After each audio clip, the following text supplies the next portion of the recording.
Okay, you are telling yourself to be poor. Now, before we get into this one, I'd like to ask you to go ahead and hit that thumbs up button if you find value in this content. Also, subscribe to the channel and hit that notification bell so that you can be notified whenever I upload a video. Okay, you are telling yourself to be poor. Now, you would think, because this channel is a financial channel, that it's all has to do with personal finance, but you're telling yourself to be poor in terms of your spirit, in terms of your health, and yes, also in terms of your personal finances. Now, today I'm at the Harlingen Library. In fact, I'm sitting on a bench, and right here is a statue of Mark Twain. And Mark Twain is definitely a thought leader, you can say, in literature, and has some great classics as far as books that he's written. And the words in these books that Mark Twain has written, if you can see this here, he's kind of holding a book in this statue, were designed to put thoughts in the minds of people, and even hopefully to shift some of their thinking in the time period. And so that's kind of what we're going to be talking about here. What is going on as far as the way that you're talking to yourself that's causing you to be poor in these different areas of your life, okay? Now, let's look at some of the thought processes that we go through. In fact, I was just reading an article from Psychology Today. And I think Psychology Today is a good publication. They kind of break things down to where the layperson can understand. I actually studied psychology in college, and I know how psychologists and psychological writing can get very, very complicated. But in that study, it said that we have from 12,000 to 60,000 thoughts per day, okay? And of those thoughts, 80% of those thoughts are negative. Think about that. 80% of the thoughts are negative thoughts. And then, if you kind of dig deeper into that, of those 12,000 to 60,000 thoughts, 95% of them are repeated the next day. That means whatever you were thinking, those thoughts that you were going through are repeated the very next day, 95% of the time. And then 80% of those thoughts are negative. Think about this, okay? Whatever is going on in your mind, whatever you are telling yourself, 80% of it is negative. And this is alarming. I even think about this, and I take it one step further, because I actually have spoken to people. In fact, in college, I did a little bit of counseling as a part of one of my rotations in college, actually internship. And when I was counseling folks, it was interesting to talk to them about their self-talk. In fact, when we studied in psychology, what we leaned on a lot in my field of study was cognitive behavioral therapy. So in other words, you look at what's going on cognitively, what's going on in the mind, and how that translates into behaviors in the real world scenarios. And in some of that counseling, and actually I'm thinking about one individual that I spoke to, a lady, about her self-talk. And what I learned in her self-talk and what she was telling herself was not only was she telling herself the negative things that many people tell themselves, she was actually cussing herself out in her mind. Like I think about the young folks now and everything being online, there are trolls online. They talk about the trolls or being a troll themselves. But this individual was trolling herself in her own mind. And not only just trolling, but actually using profanity, 4-letter words, trolling herself and cussing herself out. Think about this. Think about the implication of what that meant for her in terms of what she was able to do in her life, like I was saying, spiritually, physically, as far as your physical health, as well as we're getting into the financial health rather. How is it that you can have a positive result when you're going to that level of negativity. And just like the Psychology Today report said, there's many who are doing that in their own mind. What are you telling yourself? With many of these folks that I talk to, they're telling themselves very simple but negative things like, "You're so stupid.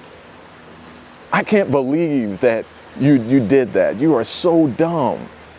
And with many people, you can actually add to that a 4-letter word, some profanity, cussing, saying, "You're so stupid, you blankety blank." And that's what they're telling themselves in their mind. Imagine what this does to you. I'm going to get up here and go to some of these statues. This is kind of an atrium that's in front of the Harlingen Library. And one of these statues is a child here reading a book. You see them right here. And many folks have children. And you know how you guard their minds, how you want to put positive things in their mind. Here's another statue of a child reading a book. It's that theme because we're at a library, but we're always wanting to put positive things in the mind of children. We want to give them the best that we possibly can so that they grow up in a positive way, so that they're actually able to access opportunity because they're thinking correctly. I kind of think about when I was a manager of a department for the grocery store that I worked for, we would bring people in and interview them. And sometimes in those interviews, although they would shake my hand correctly and smile and do those things, it's as if there was toxicity going on in their mind that just projected through no matter what they had to say in the interview. I imagine that what they were probably telling themselves is I don't know if I'm going to get this job. I'm not as smart as the other people who are applying for this job. Or it may be even more negative. I'm stupid. I don't even have my GED, and I'm coming to apply for this job. I don't know if I can do this. I don't know if I will get this job. Or even worse, they're saying those other things that we were talking about. I'm so stupid. I'm such a dumb blankety blank blank blank, where they're using profanity and cussing themselves out in their mind. Like we said, they're being their own troll. They're trolling themselves. They don't even need a troll. And so they're sitting down in that interview, and how are they going to actually get that job? How are they going to be impressive in such a way that they actually have something of value to give to the interviewer, which in that case was me? Let's see what the mindset should be. The mindset should be, I have something of value to give you. I am the type of person who will overcome adversity. I'm the type of person where if you give me a little bit of resources, let's say that the company doesn't have much resources, but you're willing to take those resources that the company has and use them at an optimal level that will bring that company to a higher level, that you have that internally and that you feel that you can give that. That's what should be going on in the mind. Positive thoughts, positive energy. Look, when you think about your life and what's going on with you, you have a choice. You can be the hero of your story, or you can be the villain. You can be the cautionary tale, rather, of your story. You have a choice. I often ask myself, whenever I'm thinking about things, what is the alternative? What is the alternative? You either can think negatively, troll yourself, and have negative thoughts, or you can decide that you are the hero of your story. If you got knocked down, you're going to get back up, and you're going to be the underdog that everybody is cheering for. That's what made the movie Rocky so great. He was the underdog, and we were all cheering for him to win. So that's something to think about. as you're thinking about these things, okay? You want to be a winner in your own story. You want to have these positive thoughts that give you opportunity. You know, I think about this whole deal of personal finance. And like I said, I studied psychology, and it can get kind of complicated sometimes with psychology. It can be kind of, how do I put it, where psychologists are thinking on a very, very high level, and their thought process can sometimes go over the head and under the feet, or be so complicated. Like there's so many different things that you can do. You can write a journal and kind of document every negative thought that comes in to your head, and have alternative strategies to actually say things different to yourself to where it's more positive. And there's all sorts of, that's just one little technique, but there's all sorts of therapy techniques. But a lot of that can take time and be very, very complicated for you. Those are good things, you know, don't get me wrong, and I think that that's great to do. But right now, I just want you to do one thing for yourself.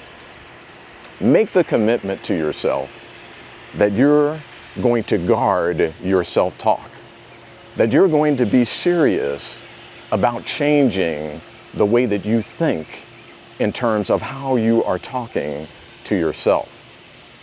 Your mind and what goes on in your mind is kind of like a garden.